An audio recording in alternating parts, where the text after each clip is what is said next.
Mes amis, bien le bonjour. Nous sommes en août 2001 quand la police de l'Utah arrête un van blanc dans lequel se trouve Monsieur Brian Landry et sa fiancée Gabi Petito.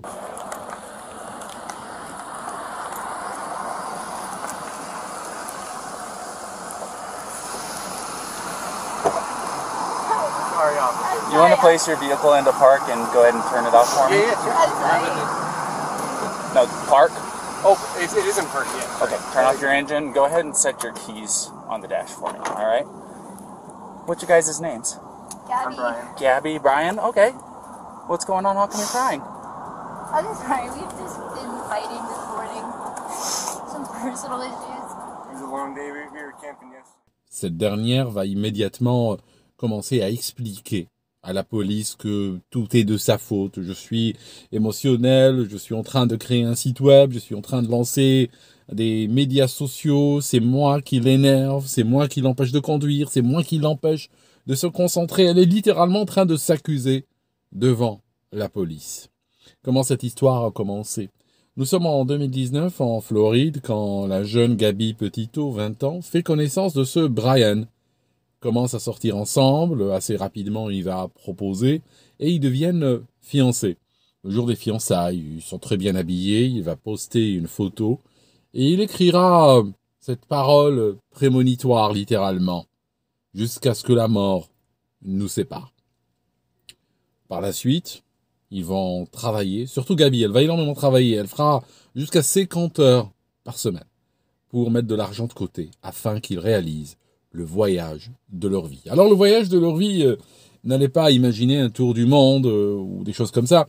C'est plutôt, ils achètent un van, une sorte de petite fourgonnette, comme celle qu'utiliserait un plombier.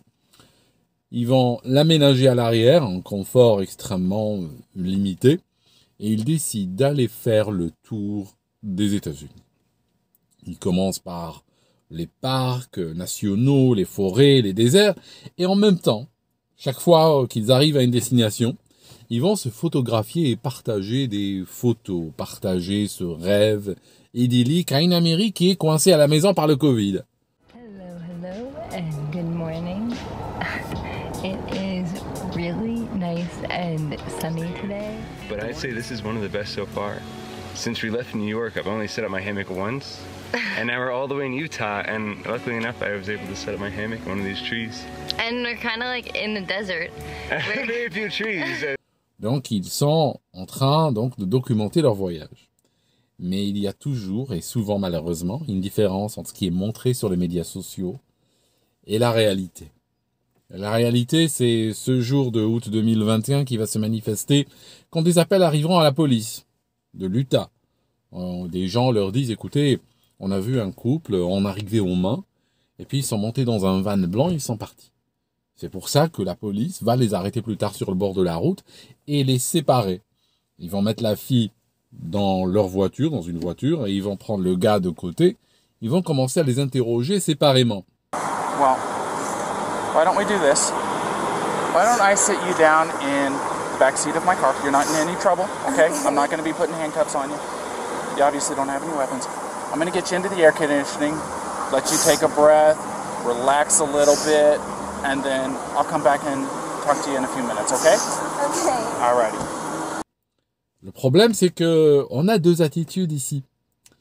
La fille s'accuse, s'auto-flagelle devant la police, tout est elle.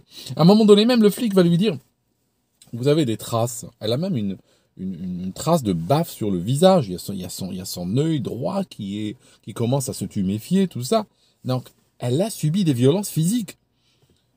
Le flic va même lui dire, écoutez, j'ai 2 témoins indépendants qui ont téléphoné, qui l'ont vu vous frapper. Et là, elle répond pratiquement du tac au tac, oui, pour être parfaitement honnête, c'est moi qui l'ai frappé en premier. Donc, elle commence même à s'accuser elle-même.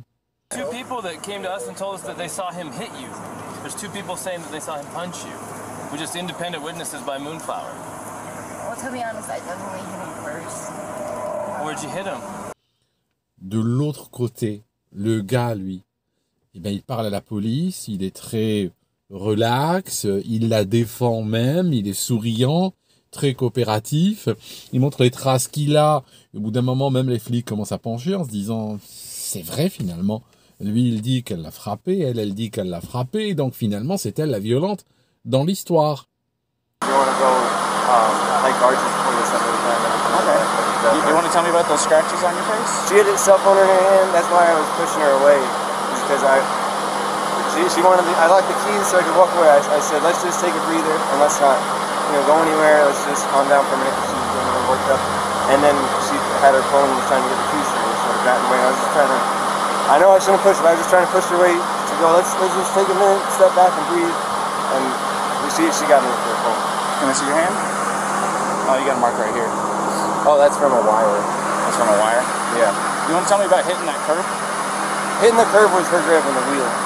She grabbed the wheel? Yeah. She said, I can't believe we're getting pulled over, and then she grabbed the wheel. What about the speed? Did she take over the... No, I take over the pedal on you? If I was going fast, I'm sorry. No, it's probably just the moment of, I'm still shaking now. The adrenaline, seeing the lights flashing up, and then her grabbing the wheel. À ce moment-là, pour vous montrer le niveau, la force de la manipulation, on commence à voir même des instants de complicité et de camaraderie entre ce gars et la police. It's the battle of the rattlesnake. It's just a contact. So, You ready for a ride?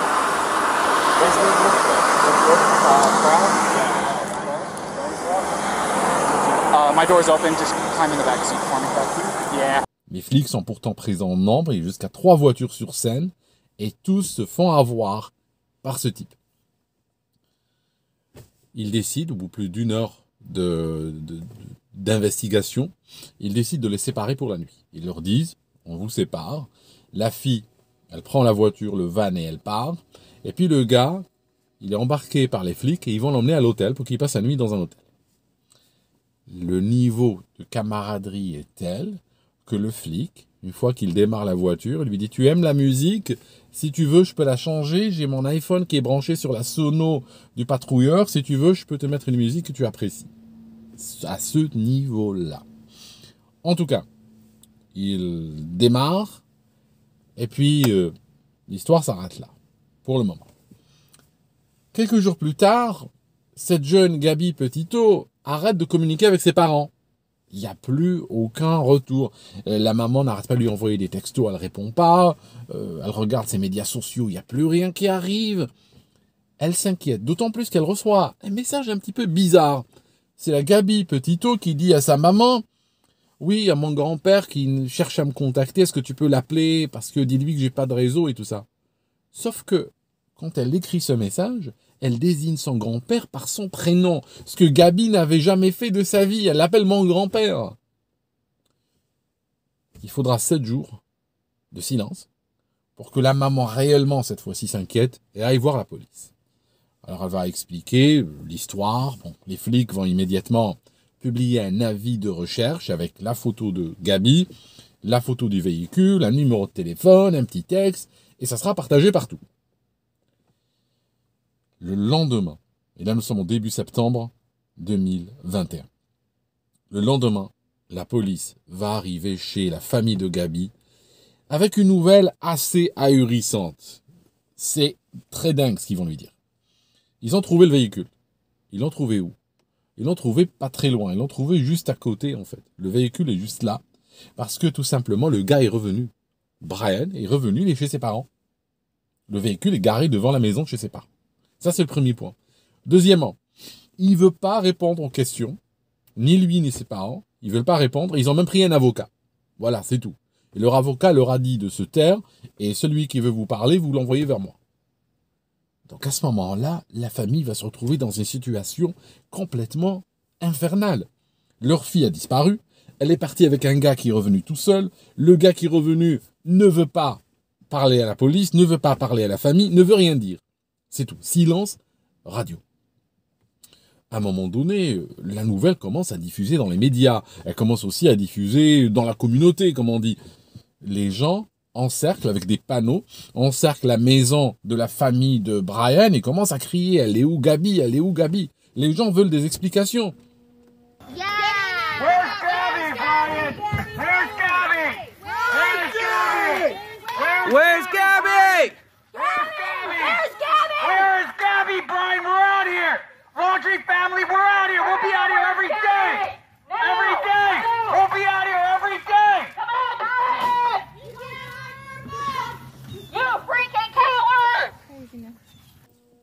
silence radio.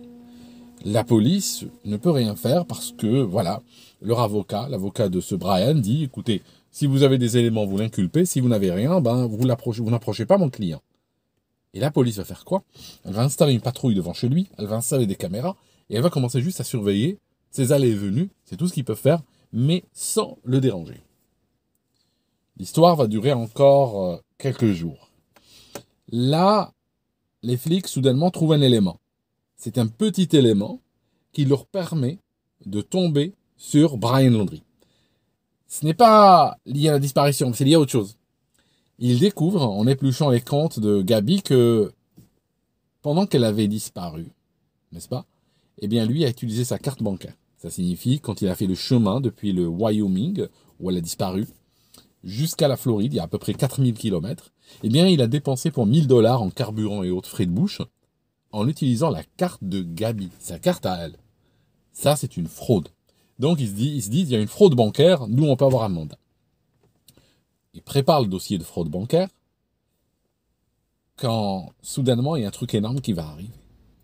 Les recherches qui étaient menées dans le Wyoming, par des hélicoptères, par des patrouilles, par des 4x4, par des US Rangers, US Marshals, des volontaires, finissent par révéler quelque chose. Ils ont trouvé un corps. Ils ont trouvé un corps. C'est très rapidement, ils déterminent que c'est elle, c'est Gabi Petito.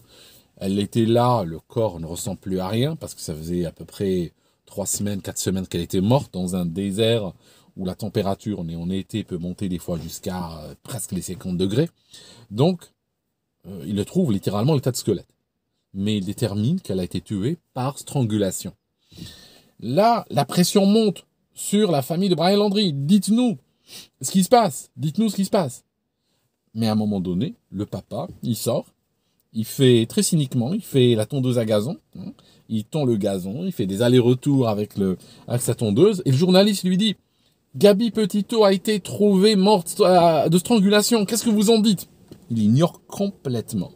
Et il fait ses allers-retours avec sa tondeuse à gazon, ignorant tout ce qui se passe autour de lui. How do you feel to know that Gabby died of strangulation in the wilderness of Wyoming? She used to live with you. How does that make you feel? Was your son involved in strangling Gabby? We're seeking justice for Gabby and the Petito.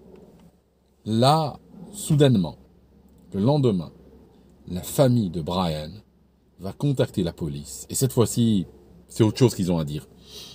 Ce n'est pas à cause de la disparition de Gabi. La disparition de Gabi, eux, ils veulent rien dire à ce sujet-là.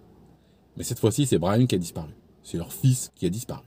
Et là, c'est encore un nouveau rebondissement dans cette histoire. C'est que ils disent, voilà, on est rentrés ensemble.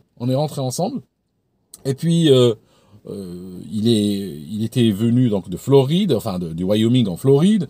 Il est parti encore camper avec ses parents. On a l'impression que cette famille-là, ils peuvent pas passer une nuit sous un toit, quoi. S'ils passent une nuit sous un toit, il y a un problème. Il faut toujours qu'ils soient en train de camper. En tout cas, ils disent qu'ils sont restés à la maison avec lui. Et à un moment donné, il a disparu. On va aller demander aux flics. Les flics disent, oui, mais nous, on pensait qu'il était à la maison parce qu'on surveillait la maison. Mais après, ils réalisent qu'ils ont confondu. C'est ce qu'ils disent. Ils ont confondu entre Brian et sa maman. Alors, on est bien aux États-Unis, tout ça, et on peut confondre entre un mec et sa maman, mais là, c'est un peu abusé parce que le gars, ils avaient sa photo, ils avaient son descriptif, et ils l'ont laissé partir.